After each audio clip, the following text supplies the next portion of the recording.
Hello guys, நான் உங்களை பூஜை நம்பி நான் உங்கள் கிராமத்துலேருந்து ஆற்றுலேருந்து மீன் வருதா இல்லைன்னு பார்க்கறதுக்காண்டி வந்திருக்கேன். இப்போ வாங்க போய் பார்க்கலாம். ஏன்னா கிராமத்தில் பார்த்தீங்கன்னா ஆற்றுல நிறையா மீன் வரும். வாங்க போய் பார்ப்போம்.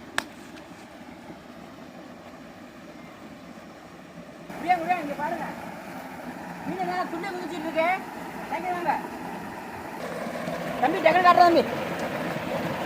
இங்கே பாருங்க, பார்த்தீங்கன்னா ஆற்றுல தண்ணி மடன்னு விழுந்துட்டு இருக்கு. இதில் தான் பார்த்தீங்கன்னா தண்ணி வத்தினதுக்கு அப்புறம் அங்கே மீன் பிடிப்போம். இப்போ பார்த்தீங்கன்னா அதில் மீன் பிடிக்க முடியாது. சார் இங்கே பாருங்க, ஆற்றுல பயணமாக தனியாது. இந்த இலையை போட்டால் கூட இங்கே பாருங்க என்ன விவரத்தில் அடிச்சுட்டு போகுதுன்னு.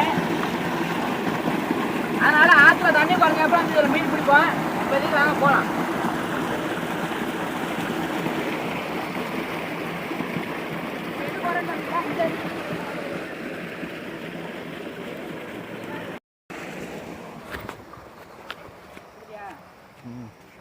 இங்கே பாருங்க, இதில் பார்த்தீங்கன்னா இந்த குட்டி குட்டி மீனெல்லாம் வந்து துள்ளி குதிச்சுட்டு இருக்குது.